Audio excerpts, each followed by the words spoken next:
This is Letters and Politics. I'm Mitch Jeserich. Today I'm very happy to welcome to this radio program John Kaag for a conversation about Henry David Thoreau and work. John Kaag is the Donohue Professor of Ethics and the Arts at UMass Lowell and external professor at the Santa Fe Institute.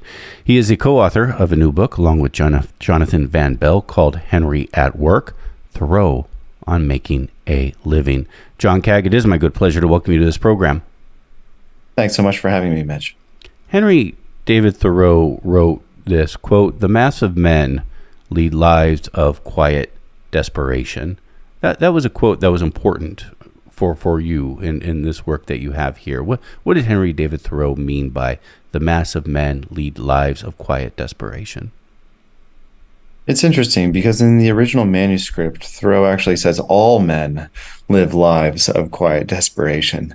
And I think that what Thoreau was gesturing to was the rise of the industrial world and how the industrial world would radically affect our personal lives and psychological lives and contribute to the rise of mental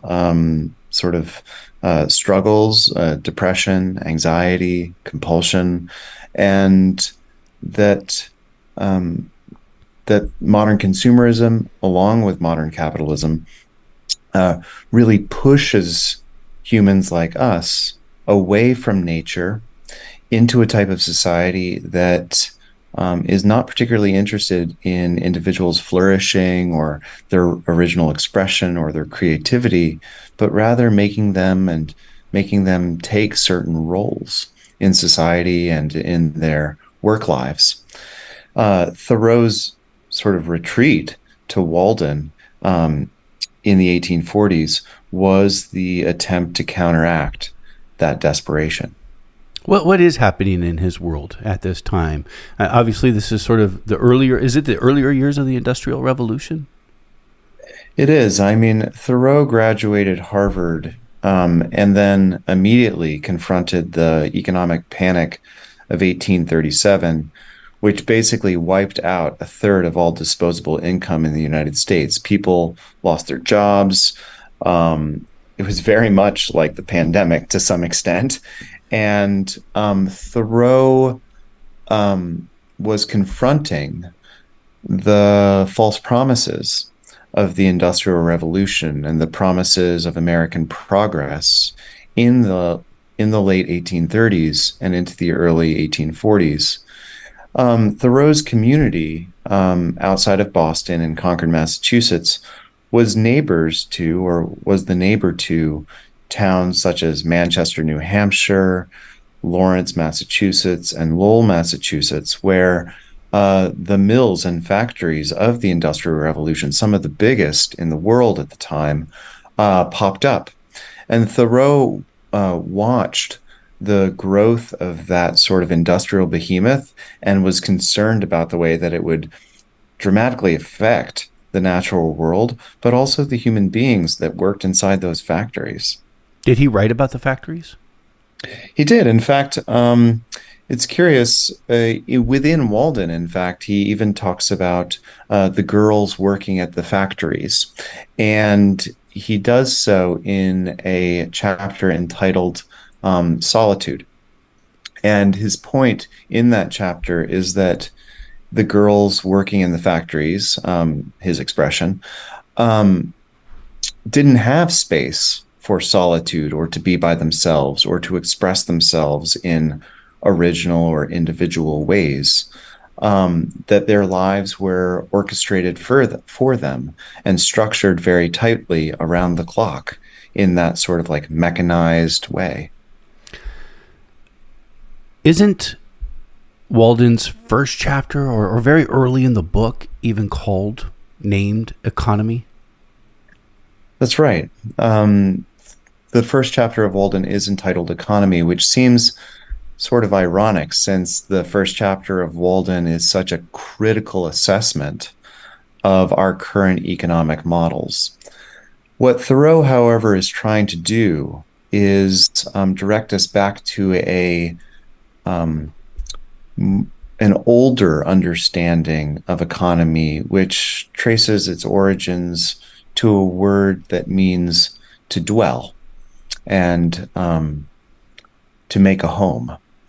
And Thoreau, in the first chapter of Walden, gives a very nice description of what is necessary to dwelling and making a home, which is quite different from what we in the modern day, with all of our desires and our consumptive practices and consumerism, think is necessary for providing a home for ourselves.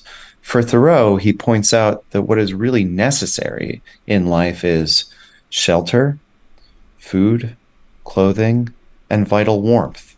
And vital warmth, he means figuratively, the sort of emotional warmth that we get from a hearth, from the sort of center of a home, which doesn't necessarily have to do with the size of the home or how much your mortgage is, but the sort of interactions that take place within the home.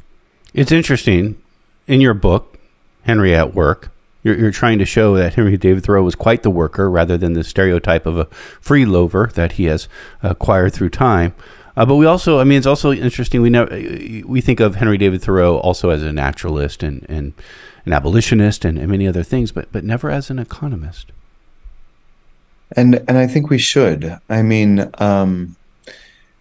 Thoreau, first, he was a worker. He works at least a dozen jobs, by my count, from building his own house to teaching in schools to being a nanny to Emerson's children to building fences and surveying the landscape, and as a scientist, quite frankly, and as an inventor, inventing pencils.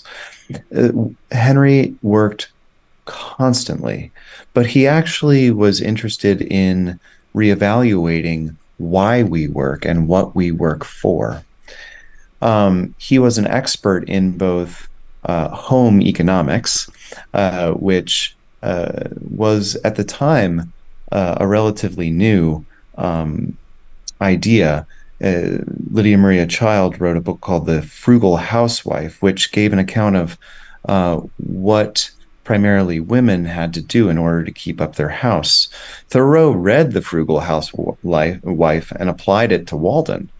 And his point was that our feelings about the goods that we must acquire in life are really dictated by our desires, and at least in the modern age, our overblown desires. And so studies that have come out recently regarding the amount of money that one needs to make in order to be happy, Thoreau was very interested in that sort of study. And he would have probably anticipated and echoed many of the findings, which are, after a certain point where the necessities in life are secured, the quality of life and the happiness of individuals is not necessarily hinged to millions or making millions, but rather hinged to other vital goods, our spiritual practices, our contemplative practices, our practices of companionship. And Thoreau was one of the first individuals in the United States to key in on that point and to make it an economic topic. And make it part of work, to be expressed through work. Exactly. And I mean, Thoreau is interested in figuring out what makes work meaningful. We oftentimes in the Judeo-Christian tradition regard work as a curse. I mean, when Adam and Eve are thrown out of the garden for disobeying God, they are put to work as a punishment. I mean, that's what God sets out for them, is a type of work/punishment. What Thoreau, I think, is trying to do at Walden Pond is to reclaim work as a type of salvation, as a type of understanding how it can be made meaningful and even sometimes sacred, which today, with our modern industrial system, it's sometimes very hard to remember that work can be meaningful. Work can be sacred. But that's what Thoreau's trying to get at when he's, building his hut at Walden Pond. I want to go back to that book, The Frugal Housewife. That piqued my interest, and it made me wonder and think, does this mean that women were really some of our earliest American economists? I mean, when it comes to figuring out what we spend our money on, why we spend our money, and what is required for us to spend and acquire in order to make a living, Lydia Maria Child was among the first. When it comes to observations about the alienation of labor and the way that modern industrialism alienates its workers, Thoreau was among the first. He was contemporaries, in fact, with Marx in terms of identifying ways in which the company system and the industrial system made us feel less human and divorced ourselves from both the natural world and from the needs of production. I'm going to come back to Marx in a moment, but just a follow-up question. Henry David Thoreau, and maybe this is connected, maybe not, did, I think, what was at the time considered to be the work that women did, such as babysit children. Absolutely. And I mean, Thoreau never had a nuclear family of his own, and never had a long-standing romantic partner. But he was a child rearer par excellence, and he both helped raise Emerson's children with Emerson's second wife. When Emerson was away in Europe, spent long stints of time with the Emerson children, and also served as a schoolmaster for elementary school students straight up through to being a college tutor. He was deeply tied to sort of child rearing, but also to the more mundane tasks of life, which oftentimes were relegated to women of the time: washing clothes, mending clothes, cleaning house. And he took these chores up as the real work of life, and was one of the, I was raised by a single mother, and I look at Thoreau and I think, wow, you really are honoring a lot of the basic manual tasks of life in ways that many of your male contemporaries did not. And so I find that rather interesting. Henry David Thoreau is part of this movement that we know as the Transcendentalist, sort of the founder of that movement. You mentioned Emerson, Ralph Waldo Emerson. It in some ways we could call this, it was largely men, but there were also pretty feminists that had women as part of it. I think of Margaret Fuller as an example, and she wasn't the only one. Peabody would be another. That's right. I mean, we oftentimes think about transcendentalism and this sort of Promethean self-reliance that it oftentimes is thought of putting forward. It sort of resonates with the captains of industry and the power of the single individual. And what we forget, and what we should not forget, is that it was part of a movement of social reform, which involved both first wave feminism, you mentioned Margaret Fuller, working very hard for political and legal rights for women during the 1830s and 1840s,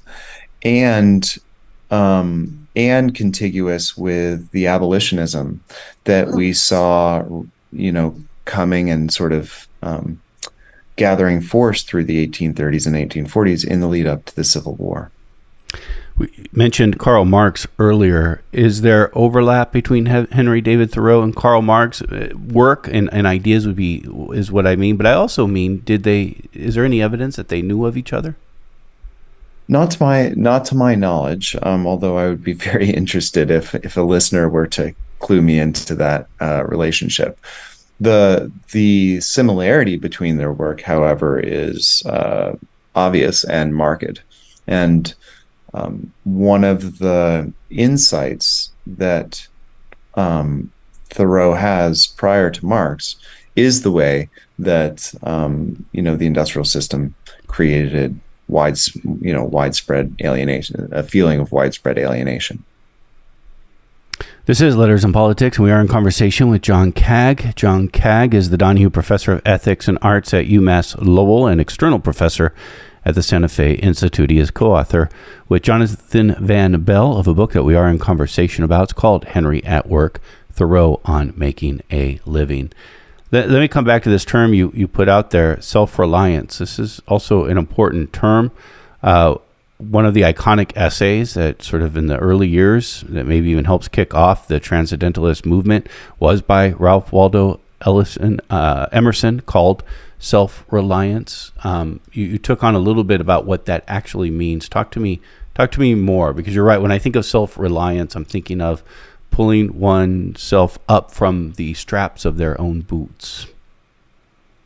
Yes, that's right. And I mean, it resonates with many of my students because it seems to fit with this sort of American idea of freedom and power and the power of the individual. But I think for Thoreau and also for Emerson, self-reliance was to be tempered by another concept in transcendentalists known as compensation. Compensation was a essay, the sister essay to Self-Reliance, and they're supposed to be read together. Compensation, the basic gist of it is that no matter how free we are, no matter how self-reliant we are, we always operate in a wider social, political, and cosmic order in a sort of grand give and take. At a practical level, Thoreau observes that being self-reliant for him at Walden involved supporting himself and providing the necessities of life for himself in ways that kept him off the back of other workers. That oftentimes in our industrial system, we depend on others to provide food, clothing, shelter, and the goods of life. Living simply and being self-reliant in a simple way for Thoreau at Walden was a way to extract him from that system of consumption and production and to supply himself with what he needed rather than depending on others. And I think if you put that in the context of a social and political movement, there's not a huge surprise that Gandhi looks to Thoreau and said that his notion of satyagraha, which was independence and self-reliance for India, involved providing economically for themselves, for the citizens of India, such that they weren't reliant on colonialism. And a similar sort of idea percolates through Walden. Can ideas of self-reliance be used to criticize, say, welfare? That's right. So, I mean, Thoreau in Walden makes the comment that he does not support philanthropy and doesn't support a welfare state. And this is a moment that we have to take seriously, that Thoreau was a person who he himself had certain inconsistencies and certain limitations, and we can disagree with him. We can say, Thoreau, you're simply not right about this.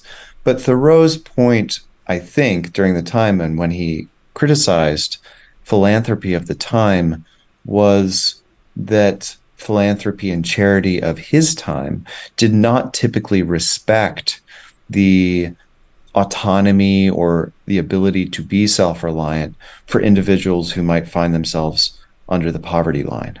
It was simply a matter of providing quick money for individuals below the poverty line, and that's what Thoreau was concerned about, or was not a supporter of.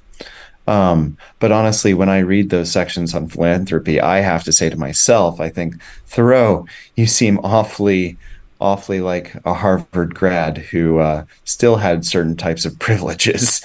So we have to keep that in mind. That comment, I will say, is in tension with some of the more compassionate remarks that he makes about the former slaves that lived as neighbors in Walden Woods, and some of the more compassionate things that he has to say about the Irish workers, who, in fact, Thoreau inherits much of his hut. Thoreau didn't just make his hut from nothing. He bought it from an Irish worker who was moving down the line. He disassembled it and then put it back together? That's correct. Yeah. And there's also a relation to his ideas of self-reliant and slavery, that to be an abolitionist meant you should be self-reliant. So like you said, in some way, so you're not on the backs of others. That's right. And I mean, it does not make any sense for a transcendentalist of this time to advocate self-reliance and then fully ignore then a large swath of the American population of the time were anything but self-reliant because of oppression. And Emerson was much slower than Thoreau actually in supporting abolitionism. Abolitionism was actually a movement carried out in the 1830s and 1840s by the women of Boston and Concord. And Thoreau found himself in close companionship with these women activists, and out of sync with many of the more popular speakers of the time, Emerson being the most notable. And coming back to philanthropy and welfare, I think it is important to say Emerson isn't of our time. We don't know what he would, Thoreau isn't of our time. We don't know what he would think about welfare and social help that comes from the government today. In his time, you could still probably make some kind of an existence without conforming to the industrial world, and wouldn't necessarily end up living underneath a freeway overpass like you would today. That's right. And I mean, if you think about Walden, he was regarded as moving outside of Concord and living with the proverbial nobodies of America's social circle.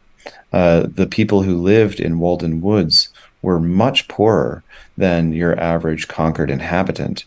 And so, but Thoreau was still able to live, and he was able to build his own shelter. For the most part, he was able to sustain himself, although there's, for the last 15 years, we've criticized Thoreau for doing his washing with his mother back in Concord. So he wasn't that self-reliant. But your point is a good one, that there are even greater prohibitions against living by oneself, living off the grid, living outside of the norms of society today than there were in Thoreau's day. If you think about the United States that Thoreau lives in, it's really still a frontier community. And in fact, Thoreau's Concord is regarded as a certain type of frontier backwater of Boston. To the west was much wilder, and the individuals living on the frontier were able to eke out a living by virtue of their own hands for the most part. We often think of Walden and his 2 years living in Walden, which he only lived there 2 years. He didn't live there all his life. We oftentimes think of Walden as this pristine place, untouched by industrialization. But in fact, that's not what it was at all. There were train tracks, and again, trains are important today, really important in his day, transformed society in some ways, similar to how the internet has transformed our society. And there were train tracks. The train went right by his hut almost every day, several times a day. That's right.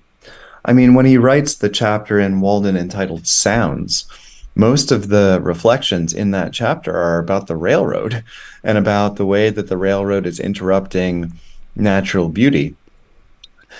Some scholars recently have observed that Thoreau is a theorist of what's known as the Anthropocene. The Anthropocene being the epoch in which we're living now, which is one where the natural world and human purposes and civilization have become inextricably bound together. And we see that with the railroad, that the railroad cut through nature in a way that was irrevocable and dramatically affected the natural world in irreversible ways. And Thoreau's account of Walden is an account of an Anthropocene world where wild and human practices are tied together and are constantly affecting one another. We can think about that in terms of contemporary environmentalism with, greenhouse emissions today. But Thoreau was on the case of that 170 years ago. I interviewed several years ago Laura Dassow-Walls, who wrote a recent biography on Henry David Thoreau. And that interview made me definitely look at Henry David Thoreau's work quite differently, in a sense of, in how I could apply it today. He's writing about a changing world. He's writing about modernization of his time. And if you look at it that way, it still applies to us today. That's right. And I mean, in part, that's why we wrote Henry at Work, because we thought about Thoreau as speaking to our own particular moment, to a post-COVID world in which, or in a in a COVID world, where we are concerned about traditional practices of work, that we are more suspicious than ever of the brick and mortar office building. We are more protective of our time and more inclined to want to work from home, that we are regarding hobbies and the maker movement as important again. And this is a moment that Thoreau anticipated and spoke to. And as technology becomes more automated, as as human workers are sometimes phased out for robotic workers, this is a certain moment that Thoreau anticipated, and he said, "This is our future." And his future is right now. And he was speaking to his future, which means he's speaking to us. What did alienation, this term alienation, mean to him? So Thoreau believes, much like the ancient Cynics or ancient Stoics, that the point of life is to get into accord or into step with the order of nature. In other words, nature has a certain type of language, nature has a certain type of harmony, and we have ears to hear it and to feel it. And the principal form of alienation that the transcendentalists were concerned about was our type of tone deafness to the language of nature, to the way that nature operated, to getting back to nature. And we can think about civilization and the requirements of, quote, being civilized as the requirements to divorce ourselves from the natural order. And Thoreau was suspicious of civilization and, social institutions, just like ancient Cynics were, just as the Cynics of today are, that society doesn't necessarily lead us to live more flourishing or meaningful lives, but rather that social institutions and society corrupts us. Now, that's one aspect. The other aspect is the way that industrialism requires us to play particular roles that are highly specialized, and that we do not necessarily get to use the full function of our abilities, the full array of our abilities in our daily work lives, that we are tasked with providing very specific products or very specific parts to other products, and that we that our lives become associated with those very, very narrow tasks.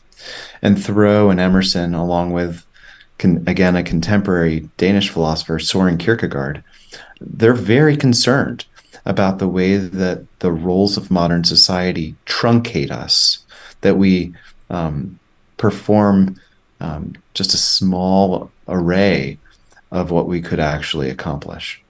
It may not necessarily mean what they thought, but what it invokes in me in hearing that is, we evolved in a natural world, and evolution happens very slowly.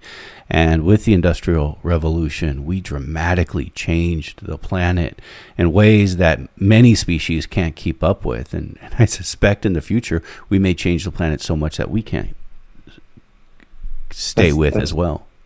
That's right. And I mean, that puts into stark relief the meaning of Thoreau's comment that in wildness is the preservation of the world.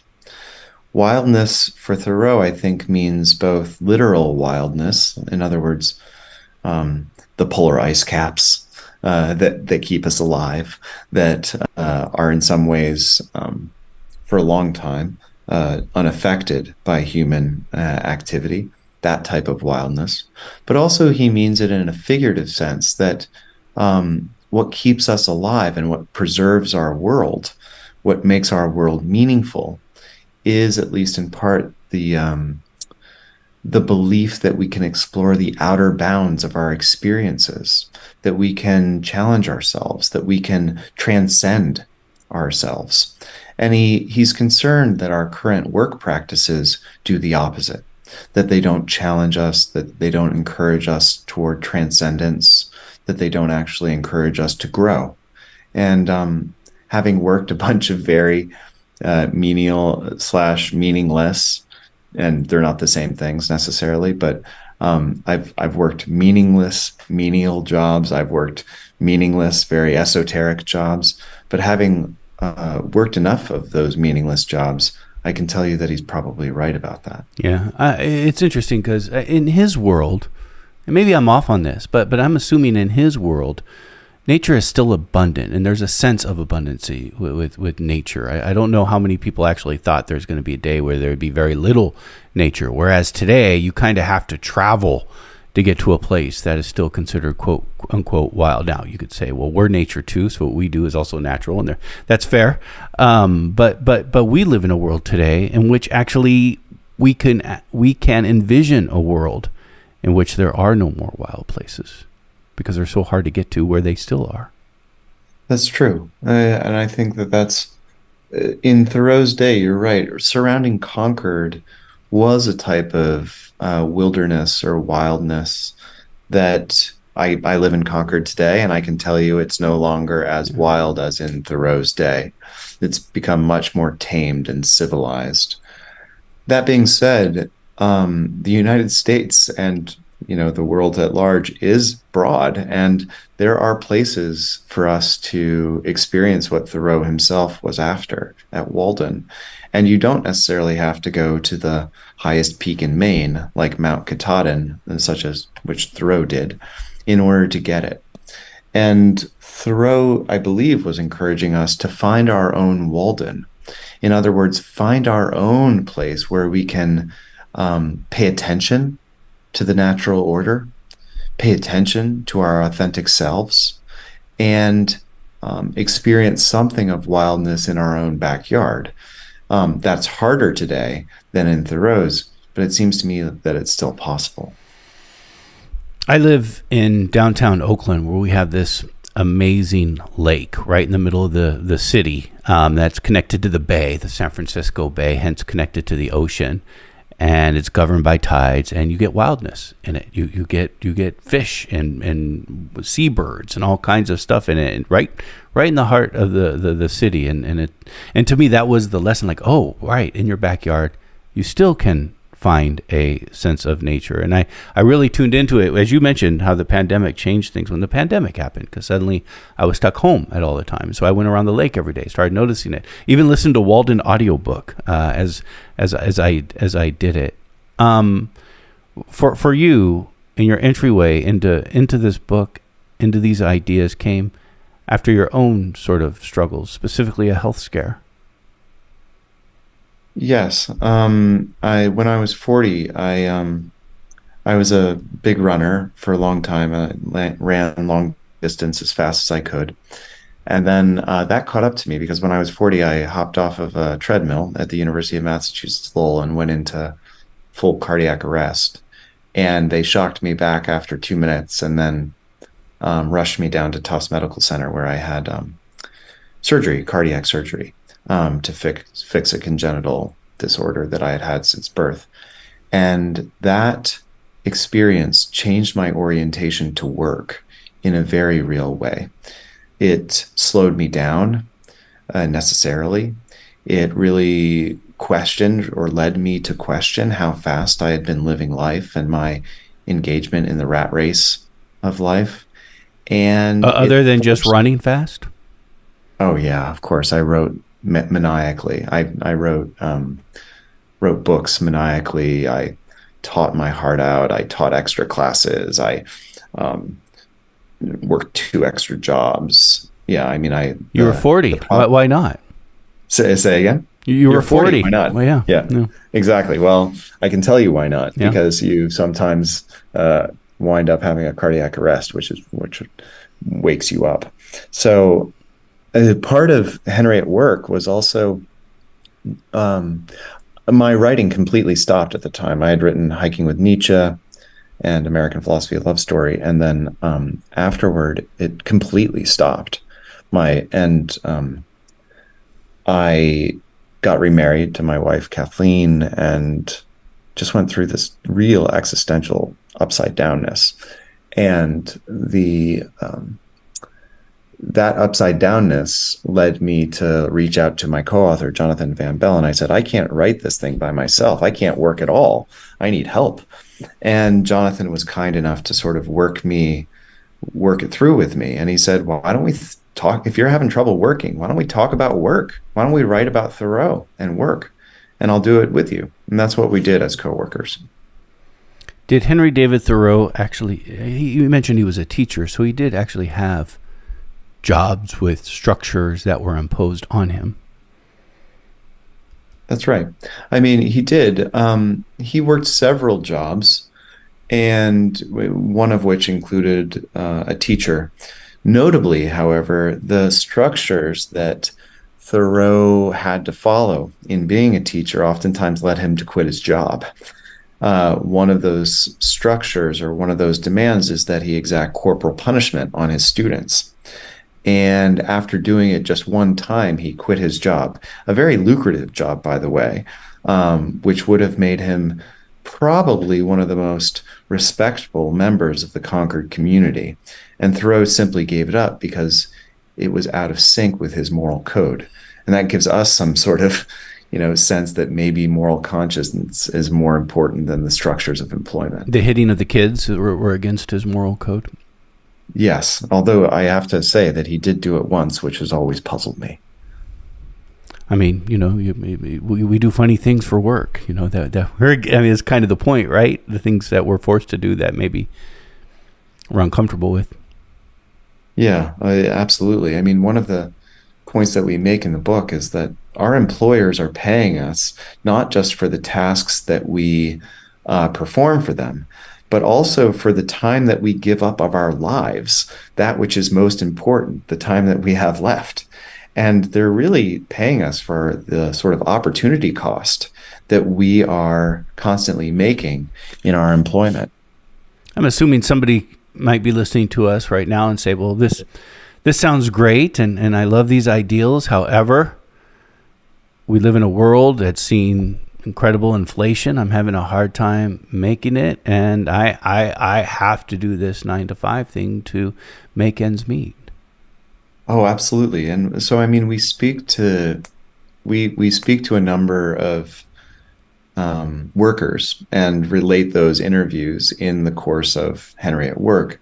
And one gentleman said to us, like, I have to do this job. I have to make money.